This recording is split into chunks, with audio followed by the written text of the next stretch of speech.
स्वीकार करते हैं, ऐसे ही वहां नित्य गोलोक धाम में जहां ठाकुर जी की नित्य रास होती है, वहां सखियां सारे जितनी गोपियां हैं सब ठाकुर जी को रिझाती हैं। कोई नृत्य करती हैं, कोई वीणा वादन करती हैं, कोई व्यजन करती हैं, कोई छड़ी चवर करती हैं। आज ठाकुर जी अपने निकुंज में कुंज में स्थित होकर सुंदर बैठे थे, रास से परिश्रांत होकर। एक सिंहासन में ठाकुर जी और प्रिया प्रीतम नित्य प्रेम प्रकट हुआ है। इधर ठाकुर जी ने राधा रानी को देखा, राधा रानी ने ठाकुर जी को देखा, और बस अब इन पलकों को भी बिना हिलाते हुए नित्य स्थिति में एक दूसरे को प्रिया प्रीतम देख रहे हैं, दर्शन का आनंद ले रहे हैं। आनंद लेते लेते लेते क्या हुआ, बोले एक सुंदर ठाकुर जी के नेत्रों से और राधा रानी के नेत्रों से प्रेमाश्रु प्रकट हुए हैं। क्या प्रकट हुए?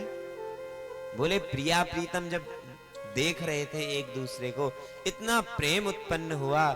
तब मुख चंद्र चकोर मेरे नैना, ठाकुर जी प्रिया से प्रार्थना करते हैं, अरे राधा रानी, हे किशोरी जी, आपका कितना सुंदर श्रीमुख है, आहा हा, चंद्रमा भी लज्जित हो जाए आपके श्रीमुख से, इतना सुंदर आपका श्रीमुख है।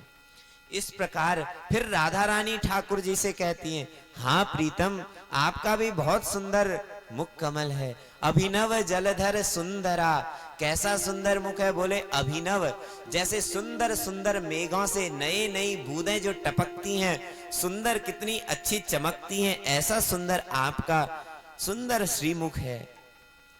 और एक स्थिति में जब निहारते निहारते प्रेमाश्रु निकला है प्रिया प्रीतम का, राधा रानी के नेत्रों से और ठाकुर जी के नेत्रों से वो अश्रु निकला, और उन अश्रु बिंदुओं से ही श्री गौ माता प्रकट हो गई, श्री सुरभि माता प्रकट हो गई।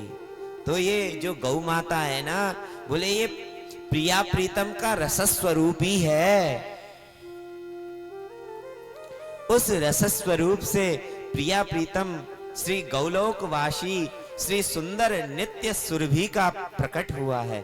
ठाकुर जी ने कहा, सखाओं में थक गया, थोड़ा दुग्ध पान करूंगा।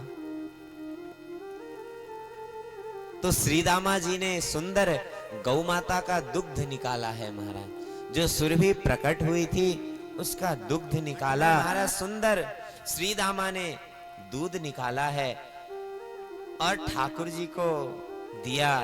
ठाकुर जी ने प्रिया को दिया, हे प्रिया जी आस्वादन करो। इधर सुंदर प्रिया जी ने पिया है, ठाकुर जी ने पिया है, और पीते पीते क्या हुआ, बोले वो माठ जो था महाराज गिर गया ठाकुर जी के हाथ से, और गिरते ही वो जब दुग्ध नीचे गिरा तो उसी से पूरा क्षीर समुद्र प्रकट हो गया महाराज। क्षीर समुद्र प्रकट हो गया, जिस क्षीर समुद्र में नारायण शयन करते हैं ऐसा क्षीर समुद्र प्रकट।